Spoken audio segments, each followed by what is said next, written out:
Son os 104 kilos de polvo capturado ilegalmente e comisados esta fin de semana en Lorbén, no concello de Oleiros. No que vai de ano, aprendéronse 7.600 kilos de polvo e 10.000 cacharros empregados na súa pesca ilegal. Ante esta situación, o sector pide máis controles. Esta foi unha campaña de récord na denominación de orixe Rías Baixas. A vendima deste ano é excepcional, non só pola calidade da uva, senón tamén pola cantidade recollida. É a colleita máis abondosa da historia da denominación. Durante a época dos dinosaurios, o sea...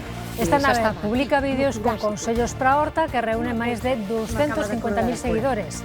No programa de hoxe imos coñecer a influencer do ano. Para plantala na miña horta.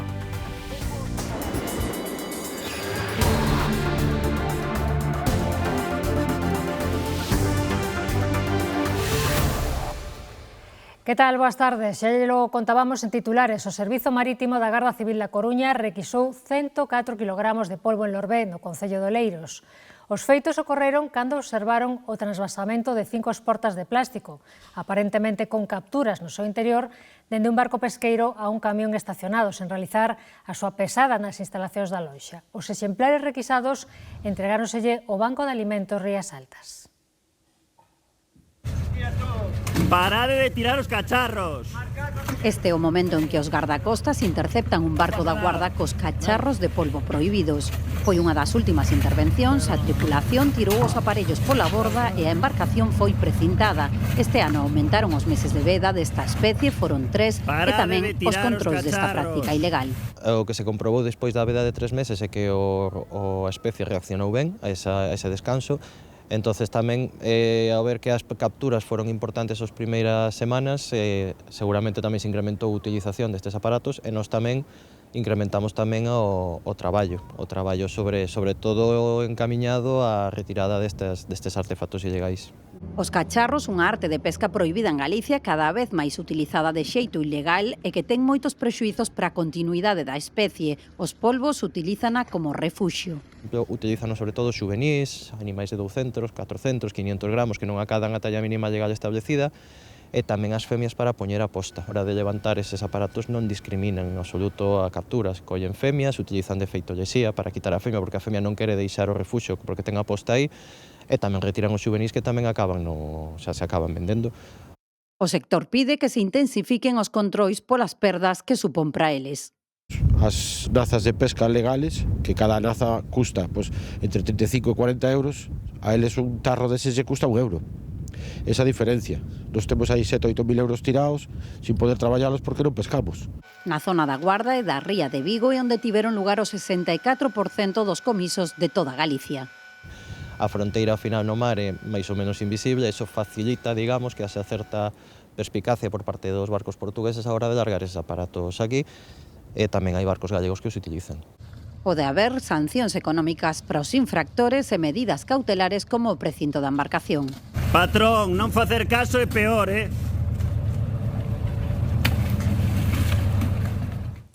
Investigadores da Universidade de Vigo están a empregar imaxes obtidas a través de drons para coñecer o estado dos nosos recursos pesqueiros. A tecnoloxía permítelles non só observar máis puntos da costa, senón tamén interpretar factores determinantes, como saber como lles influe o cambio climático. Unha información clave para garantir unha actividade pesqueira sostible e ao mesmo tempo rendible.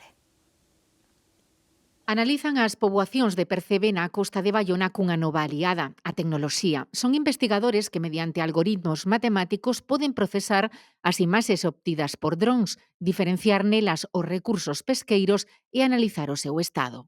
Claro, abarcar grandes superficies en toda la costa es casi imposible, entonces tenemos que ir evolucionando y combinar tecnologías modernas con técnicas, vamos a decir, más clásicas, ¿no? Y necesitamos métodos rápidos de valoración, saber cómo está el recurso, con algoritmos, que se diferencia espectralmente estas especies, con lo cual es prometedor para volar con un dron y poder decir, bueno, pues aquí tenemos una cobertura de percebe de tanto, unha cobertura de mejilla de tanto, etc. Ademais de observar o estado dos recursos, traballan para poder interpretar a súa evolución ante factores como o cambio climático.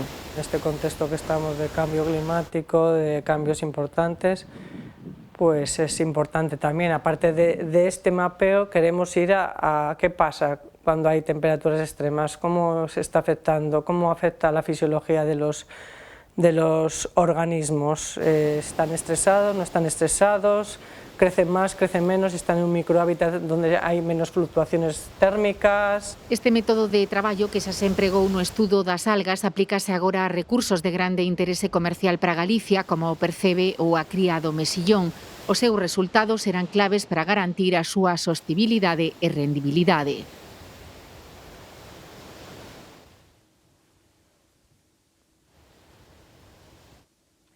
Recolléronse case 50 millóns de kilos de uva na denominación de orixe Rías Baixas, falan dunha colleita histórica, tanto en cantidade como en calidade. A vendima, que comezou o 20 de agosto, está a piques de rematar. Xa pouca uva queda por recoller nesta vendima que desde a denominación de orixe Rías Baixas cualifican como excepcional. Entre moi ben e excepcionalmente ben, sí. A uva ten unhas características estupendas en cuanto aos datos enolóxicos, digamos, e analíticos, e as fermentacións, tal e como van agora, o desarrollo ten un potencial moi alto. Aromáticamente xa se nota aquí na adega, na cámara non aprecia, pero sí que chira moi ben aquí. A vendima deste ano é excepcional non só pola calidade da uva, senón tamén pola cantidade recollida, que vai estar próxima aos 50 millóns de kilos, a colleita máis abondosa da historia da denominación. En total, na DO vai ser unha colleita histórica, que estamos rondando casi os 50 millóns, como se preveía xa de fai uns meses. Estamos en 47 millóns e algo, 48. Esta adega de Ribadumia é unha das poucas da denominación de orixe Rías Baixas onde aínda seguen apañando uva. Quedamos pouquiñas xa rematando, sí.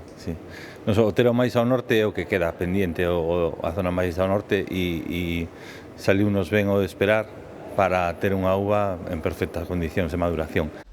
O próximo martes rematarán de vendimar nas últimas parcelas para poñerlle fin a unha vendima histórica. O incendio forestal do concello lucense de Pantón, o da parroquia de Pombeiro, quedou esta mañá finalmente controlado.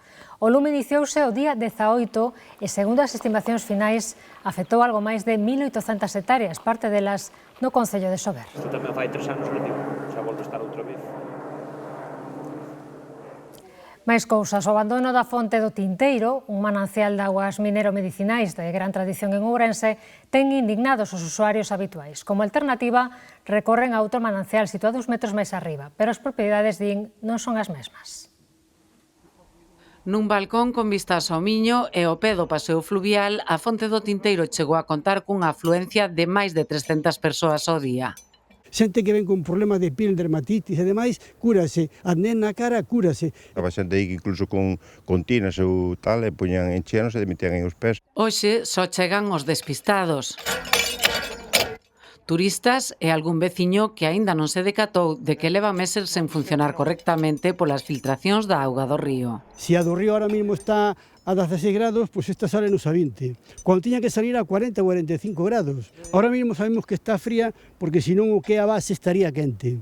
Pero na cidade termal hai outras alternativas coñecidas só pola poboación local. Baixo o viaduto da Nacional 120, a poucos metros do río, pero accesibles só por carrouchos, flúen os mananciais da antiga casa de baños das Caldas. Aquí chamamos o Tinteiro tamén. Pero o Tinteiro, eu, cando era máis nova, era o da baixo, pero da baixo xa a agua fría. Aquí coinciden a diario dúcias de persoas á procura de solucións da eterna xuventude, para os ollos, para a pel, para a gorxa. Non teño a voz clara como antes, porque eu antes cantaba na iglesia, agora xa non podo cantar, porque non me sale. Para que me limpie a garganta, a ver si... Os ollos, a cara, e para as feridas é boa, iso garantizado. O problema, din, é que as propiedades non son as mesmas que as da fonte do Tinteiro. A fontiña de arriba dicen que é boa para os ollos, a da baixo para as mazaduras e cousas desas. E o Tinteiro sei que é boa para beber. Para a boca, cicatrices e enfermidades da pel, confirma un cartel tan desgastado como o propio surtidor. Na Coruña, mañá entra en vigor a taxa turística, un tributo que terá que pagar quen visita a cidade e que o sector hoteleiro segue sen ver con bons ollos. Joel Rodríguez.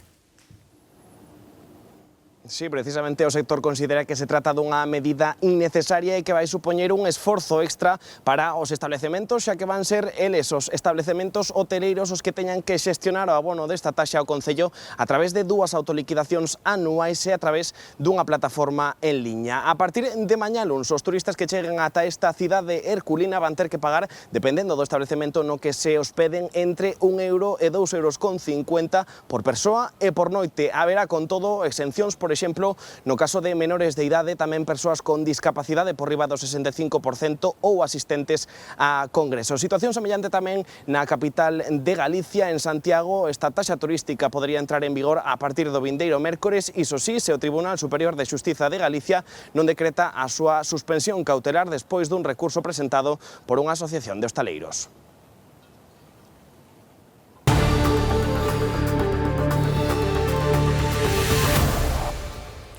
Chega o outono e mudan as cores non só da paisaxe, senón tamén dos alimentos.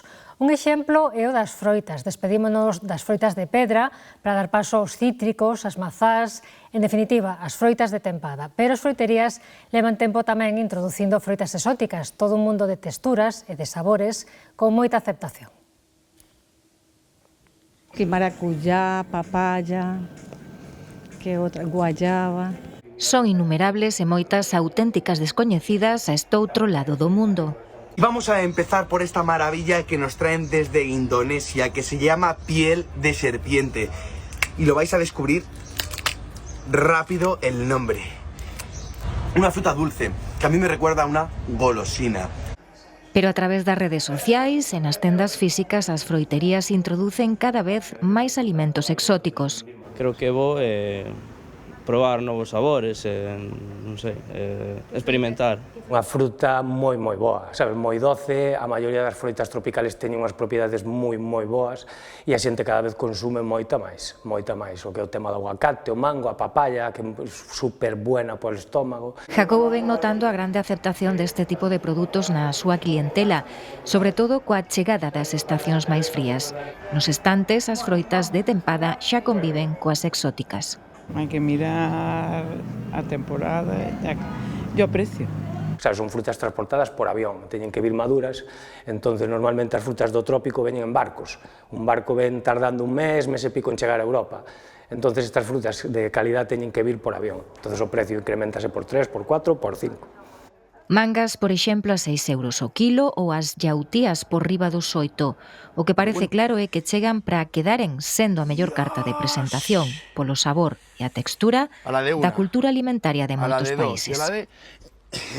Querría hacerla, pero no lo voy a hacer, me voy a controlar.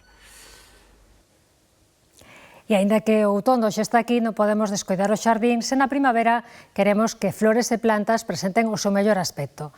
Pasa o mesmo coas hortas, que requiren traballos de fertilización para coller os produtos da época, como grelos, cebolas ou allos.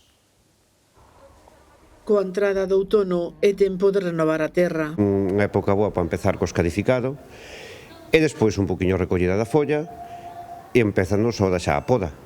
En xardinería, no que sería céspedes e plantas, sobre todo ahora teríamos que rexenerar ese césped que foi castigado no brao, ben abonando, ben facendo resembras, e no que son as plantas, hai plantas que teríamos que facer unhas podas que se necesitarían agora, que se chamamos podas en verdes, ou camelia, rododendros, eso necesitaríamos abonar agora para que empezaran a criar esa floración que nos van dar despois de cara ao inverno-primavera. Achegámonos aos hortos urbanos de Lugo, onde as parcelas comezan a despedirse dos cultivos do verán para coller os do outono. Como ves, estoy limpiando un poco, estoy quitando las plantas viejas y preparando un poco la tierra, que una parte ya está sembrada. Roberto, de orixe italiana e que goza dun destes hortos desde hai 4 anos, xa comezou sementar. Está todo plantado a grelos prácticamente, sobre todo, luego alguna berza, alguna coliflor. Son as plantas que mellor se dan nesta estación. Tamén é tempo de fertilizar e podar as polas secas das árbores, porque en outono a terra hai que mimala. Ben, se queren máis consellos sobre os cuidados da horta, tamén poden consultar unha influente de Ribeira que triunfa nas redes dando consellos sobre como cuidar dos cultivos e facer receitas tradicionais. Roza os 250.000 seguidores que ven os seus vídeos dende distintos países de Europa e de América. Desde a súa horta en Ribeira, Nusca Chousa chega cos seus consellos a decenas de miles de seguidores. Seu fillo alentouna hai 4 anos a facer unha canle en YouTube. A miña experiencia na horta é de cuna porque eu nasín na cuna e cando era unha meniña pequena vivíamos do que producía a nosa horta, o sea, tiñamos unha horta bastante grande e había que traballar na horta, chegar da escuela para a horta ou cas vacas ou cos animales e a miña experiencia ven daí. Despois, bueno, son unha persona moi curiosa e que me gusta moito saber o porqué das cousas. Empezou pouco a pouco, pero animouse ao ver a resposta da xente. A pesar de falar na miña característica dialectal costeira, con geada, con cheada e con seseo, había moitísima xente de fora de España e do mundo inteiro que non tiña problema ningún en querer entender o que estaba dicindo porque lle parecía interesante. Entón, pois, xurdeu daí, empezou a medrar. Moi bo día, miña querida xentiña, espero que esteades pasando un domingo genial. Co seu teléfono grava, edita e sobe os contidos a case todas as redes sociais. Non vos marchedes, quero vos dar un consello sobre masanseiros que vos vai a encantar. Este é un tipo de masán que se chama Golden. Este tipo de masán xa está maduro a partir de mediados de agosto e xa temos para comer. Despois temos outra que se chama Sangre de Toro, que vai a estar a lista pois dentro de ao mellor un mes ou así. E despois temos a Gran Smith, que é unha masán de inverno que está aínda crecendo. E esa vamos lá a ter lista a partir de noviembre, co cal o meu consello é que busquedes tipos de masáns que maduren en diferentes etapas e así teremos masáns durante moito máis tempo recién recollidiñas do árbol. Explica que plantar en cada estación, como construir uns bancais cómodos ou como aproveitar os produtos da casa o xeito tradicional. Poder falar do unto, non? De botarlle unto ao caldo que é, como se fai, como se sala, como se cura para poder facelo na casa. É algo que eu vivín con eso, e sei facelo porque o vivín toda a vida. Entón, pareceme maravilloso ter unha ventana para poder deixar esas recetas de toda a vida no meu canal. A súa paixón pola horta é contagiosa e sempre deixa ganas de máis. Mermelada de figo, de pementa negra, as conservas son unha boa opción para sacarlle proveito á froita que nos sobra, normalmente para autoconsumo, pero non sempre. Temos un bo exemplo nun centro da comarca de Ferrolterra. Remedios é usuaria do centro Fusquenlla en Moeche. Aquí trae os excedentes da súa horta para sacarlles proveito. Para procesar produtos como a mazá. Dentro dun mes xa ten previsto xuntarse con máis usuarios para elaborar a súa sidra. Supoñemos que en torno a 1.200 kilos de mazás e o que nos dá a experiencia tamén é que non solamente elaboramos zumo de mazá, aproveitamos o bagazo da mazá pois para facer mermelo, por exemplo. No caso de Remedios, o seu fin é o autoconsumo, mas tamén hai pequenos produtores como a Carmen que achan no centro todo o preciso, reciben formación para elaborar os seus produtos de xeito seguro. Dende o principio deste ano temos unha máquina que se chama autoclave e nela podemos tanto pasteurizar como esterilizar. Aquí, bueno, pues abres un abano de novos produtos que podemos realizar. Está a experimentar con marmelada de figo e pementa negra e mesmo pratos elaborados. Tamén empezamos a facer agora co autoclave platos preparados. É cuestión de facer moitas probas ata que se chega a adecuada. Son pementos rechos de bonito e anchoa. 7 concellos de Ferrolterra promoven o centro a Fusquenlla baixo un sistema de autoxestión, un modelo que conta co apoio das administracións para crear valor engadido no rural. E outra boa opción para que non se perdan os produtos sobrantes é intercambialos. O Trocadeiro, en Pontevedra, naceu con esta idea. A comida non acaba no lixo e, de paso, unos veciños. En Mourente non hai que ir á tenda para conseguir tomates. Natalia abriu un trocadeiro no xardín da súa casa. Vía que lle sobraban produtos e que tamén lle sobraban a outros. Como ao final, pois, regalas cousas ou algunhas cousas, queras que non, acaban estragándose, pois intentar aproveitar esa oportunidade e intercambiar entre nós e de paso facer un pouco de comunidade, crear lazos entre os veciños. Recuperar o de sempre, pero co pulo das redes sociais, porque tamén trocaron as cousas. Eu abrí un Instagram, un canal de Telegram e un canal de Facebook, para que os usuarios das distintas redes sociais pois podan atoparnos. Claro, aquí en canto chove un pouquiño, isto ponse como mato grosso. Entón hai que ir atendendo, e claro, temos o tempo que temos porque temos traballo, temos 3 fillos. Un traballo que non se paga con cartos, o que queira levar algo só ten que traer do seu. Yo lo mío que he podido traer es esto. Me viene fenomenal. Genial. Isto é un proxecto que ainda está moi verde, pero eu estou aberta a calquera intercambio. Se me queren traer unha tortilla de patatas ou un bote de mermelada, eu tamén acepto. Por que non? Outra horta é posible. Faltan 6 días para o arranque oficial do San Froilán en Lugo, mais o ambiente da festa deixase xa notar no recinto feiral e case en toda a cidade. Alejandro Álvarez. Sí, efectivamente, Malia, que as festas do San Froilán oficialmente comezan o sábado que ven, algunhas casetas do polvo xa están a traballar a pleno rendemento. Como poden comprobar tras de min, hoxe foron moitos os que se chegaron ata aquí para pasar a xornada do domingo arredor dun bo prato de polvo. Polvo que se pode degustar a un prezo de 15 euros a ración. Os polveiros agardan que sexan unhas boas festas, pero coa mirada posta sobre todo no domingo que ven, día propio de San Froilán, e tamén no día 12, domingo das mozas. Pero ollo, porque aqueles que non se poidan chegar durante estas datas aquí a Lugo a degustar o polvo, estas casetas estarán abertas ata o día 1 de novembro. Por sorte, que hora era, sí que ten unha revalorización o ganado nos últimos meses, pódese dicir no último ano, estánse vendendo pois, ao mellor os machos sobre 1.500, 1.600, as femias 1.200, 1.300, e bueno, pois mira, por sorte, que hora era, sí que ten unha revalorización o ganado nos últimos meses, pódese dicir no último ano, estánse vendendo pois, ao mellor os machos sobre 1.500, 1.600, as femias 1.200, 1.300, e bueno, uns precios que xa empezan a ser un pouco interesantes e que eran moi necesarios. Traigo 77 animales, varias bestas e potros, e máis tamén vacuno, e os potros máis ou menos están no do ano pasado, e bastante ben, de ventas e desas cousas, bastante ben. Como se están vendendo?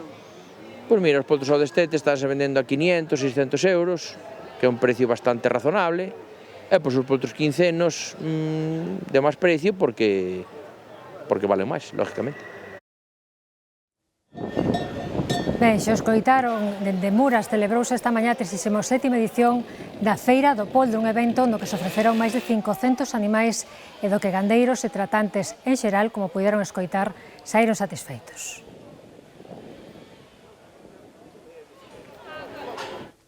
Foi o coche máis popular nos anos 60 e 70. Hoxe, o 600 é un vehículo de coleccionistas. Lugo acolleu hoxe unha concentración na que participaron 50 coches deste modelo histórico. Comezou a fabricarse en 1957 e custaba daquela unhas 63.000 pesetas. Porque foron os que motorizaron España. Pensa que neses anos foi xa quen levantou o parque móvil español. Pasamos casi da bicicleta a uns 600. E levou moitas familias, foi cando hubo precisamente, se empezaron a coller vacacións, tal. E estes foron os primeiros cochiños que metías unha familia completa hasta de 7 personas. Seña dos primeiros coches no que anduven, incluso ainda sin ter carne de conducir. Calcúlase que se venderon alrededor de 800.000 unidades. Hoxe é un coche de coleccionistas, xa que sobreviven apenas 10.000.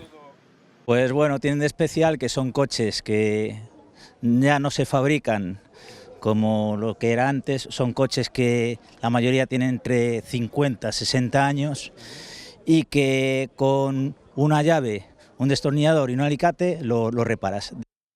O último Seat 600 deixou de fabricarse en 1973. Cada vez quedan menos e os seus donos saben que teñen que coidalos con esmero. Un cento de debuxantes de rúa de toda Galicia dedicaron a xornada deste sábado a debuxar a Catedral de Ourense por dentro e por fora. O encontro está organizado pola comunidade global Urban Sketchers, que comparten a súa paixón pola pintura feita in situ. Desde fora e desde dentro, os debuxantes urbanos de toda Galicia retratan a Catedral de San Martiño de Ourense. A mí me encantó acá que tenemos algo súper antiguo, tenemos algo más o menos tradicional y tenemos algo muy moderno. Y a mí la juxtaposición de todas esas cosas realmente me mola un montón. Cada debuxante aporta a súa particular mirada e debuxa coa súa propia técnica, desde o bolígrafo, o lápis, o rotulador ou a acuarela. Hai xente que se expresa moi ben ca acuarela e hai xente que non utiliza a acuarela e os poderedes ver por aí. Na acuarela o que ten é que a nivel de cor é instantánea, rápida, efectista. Detalles da Catedral de Ourense como o seu impoñente cimborrio ou a policromía do Pórtico do Paraíso. É evidente que ten unha riqueza que impacta. Imagino na época, no 1050, por exemplo, que tiña que ser, tiñan que caer de cu con isto. Despois de percorrer as rúas das cidades de Lugo, Vigo, A Coruña e Santiago, os debuxantes urbanos de Galicia rematan os seus encontros anuais en Ourense. Esta é unha ocasión especial porque xuntámonos cos restos de Urban Sketchers de Galicia. Temos que agradecer que nos deixaran entrar a debuxar, que é un sitio como moi icónico da cidade, queríamos mostrala a nosos compañeros de fora. Y lo pasamos muy bien. Es una muy buena forma de dibujar de una forma abierta, sin presión. E comparten a súa paixón por debuxar os lugares onde viven ou viaxan e deixan voar a súa arte.